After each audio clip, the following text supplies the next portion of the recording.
Bueno, mi niñez tuvo dos partes importantes. La que conviví con mi papá y mi mamá, vivíamos en Ajipijapa, aquí en la ciudad de Quito, y era una parte feliz de mi niñez. Me acuerdo, tengo flashes, y era muy chiquita, pero tengo flashes andando en el parque con mi papá y mi triciclo rojo, me acuerdo clarito. Cuando me llevaba los fines de semana había un hipódromo en La Carolina y ahí había un lugar donde montabas a los ponis. Entonces esa era la parte más linda de toda la semana, ¿no? Ir con mi papá a montar ponis. Mi papá era mi vida, era esa persona con la que yo me sentía muy protegida, era mi amigo con el que podía hablar muchas cosas. Mi mamá siempre fue una mujer de mucho carácter, creo que nos parecemos mucho. Y por eso tal vez chocábamos y chocamos todavía bastante, ¿no?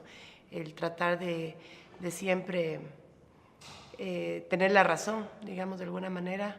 Y mi mamá era una persona muy estricta, muy estricta. Y yo creo que funcionaba mucho mejor cuando me hablaba que cuando me trataban de imponer las cosas. Tenía 9 años. Mi mamá se había vuelto a casar, ella era muy joven cuando se divorció de mi papá, porque se casó muy jovencita, se casó a los 17 años. Entonces mi mamá tenía 20 y pico de años cuando se divorció de mi papá, que en ese momento aquí en Quito fue todo un escándalo, como entenderás. Una mujer divorciada en esa época era gravísimo. Mi mamá se volvió a casar con un buen hombre y teníamos mi hermana que era 6 años mayor que yo. Entonces compartíamos el cuarto, vivíamos en un departamento en la 10 de agosto en Naciones Unidas, un departamento muy chiquitito.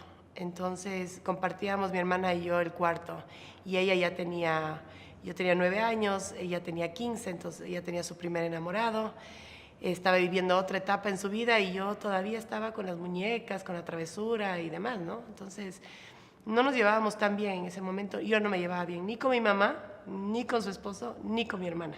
No me acuerdo si fue Semana Santa, donde nos fuimos con mi hermana a pasar las vacaciones en Cuenca. Y yo me llevé todo. Me llevé en la maleta mis juguetes, me llevé mis cuadernos, me llevé todo, pero todo escondidas. Para cuando llegué a Cuenca y nos tocaba regresar a los 5 días, yo dije, no me regreso, me quedo a vivir acá. A mis 9 años yo me acuerdo, decía, ¿qué le digo? ¿Cómo le explico a ella que yo voy a ser feliz aquí, con mi papá?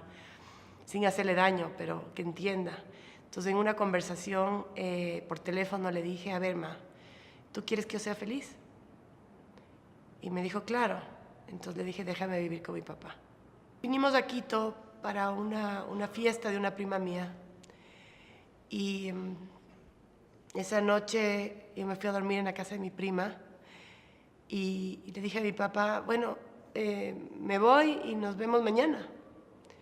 Y me fui y mi hermana me gritó y me dijo, venga, dale un beso, despídete bien. Y me acuerdo que le di un beso en la frente y un beso en la boca. Y le dije, chao, pa, nos vemos mañana. La mañana siguiente me llamaron y me dijeron que tuvo un infarto masivo. Tenía 52 años. Yo tengo 47. Mi esposo actual tiene 52 años. Era muy joven. Era muy joven y se quedaron muchas cosas pendientes entre él y yo. Después de eso, me toca ir a vivir con mi mamá en Guayaquil, una ciudad a la que yo no conocía, no tenía amigos, no conocía nada de Guayaquil. Y como te digo, mi mamá trabajaba allá y era una mujer muy dura, muy exigente. Pero hizo la Paola que es ahora. Y a ella también le debo mucho, a su manera, pero le debo muchísimo porque ella me enseñó a valerme por mí misma, a salir adelante con un dolor tan grande que tenía.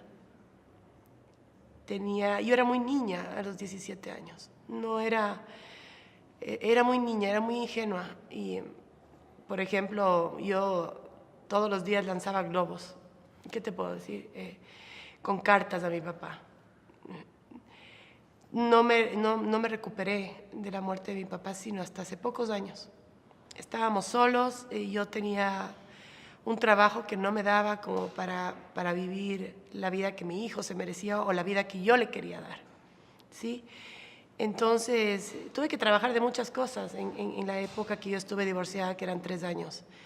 Estuve desde trabajar en la presidencia de la República, manejando la agenda de un presidente dentro del país, a ser hostess, la primera hostess que hubo en este país, en un restaurante muy famoso, que tenía mucha gente, entonces me iba económicamente bien en ese momento.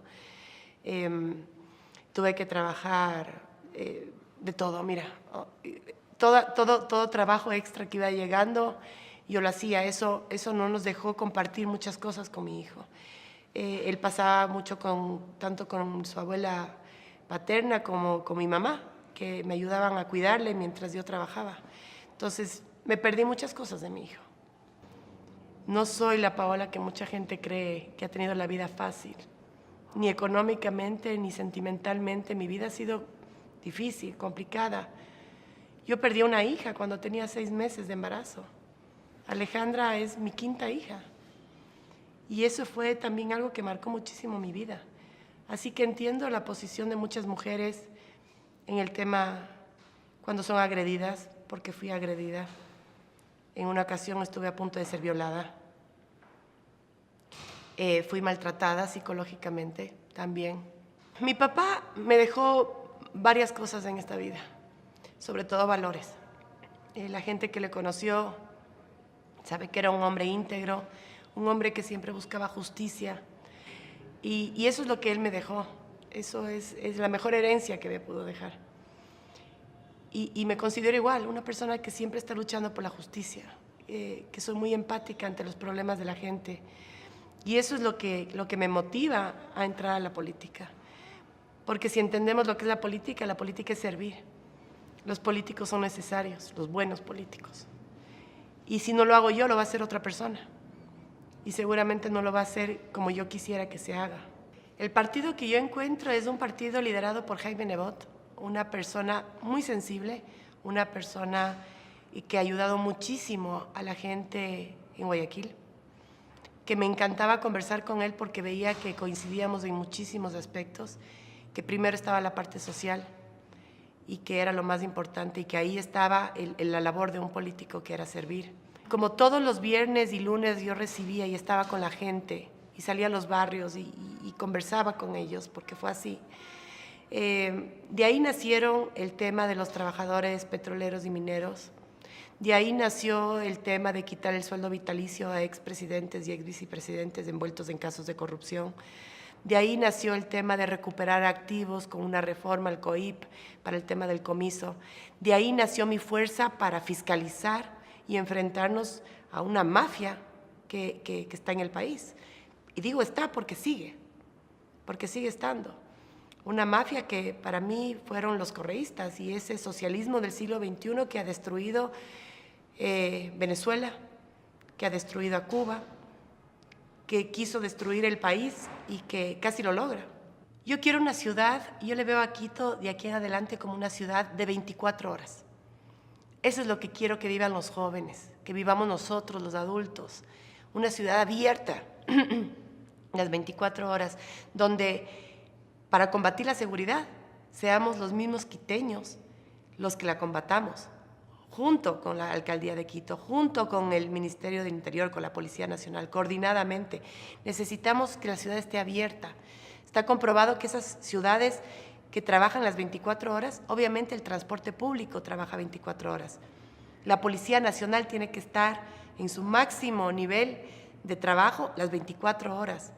La economía se va a dinamizar, se va a generar más puestos de trabajo, y el turismo, que es a donde le apuntamos, ¿verdad? Quito tiene que ser una ciudad turística, y para eso necesitamos que a las 2 de la mañana no esté todo apagado y a merced de la delincuencia. Esa forma de gobernar que quiero darle a Quito, cambiar esa forma de gobernar, no creo que ninguno va por esa línea, lamentablemente. Creo que todos van por más de lo mismo, mantener una burocracia enorme dentro del municipio, seguir manteniendo a sus parientes, a sus amigos, a sus partidarios, capaz de hacer una burocracia aún más grande. Lamentablemente no veo ningún candidato que les he escuchado, he estado pendiente de lo que dicen, No veo en ningún candidato esas ganas de darle un giro de 180 grados que necesita la ciudad.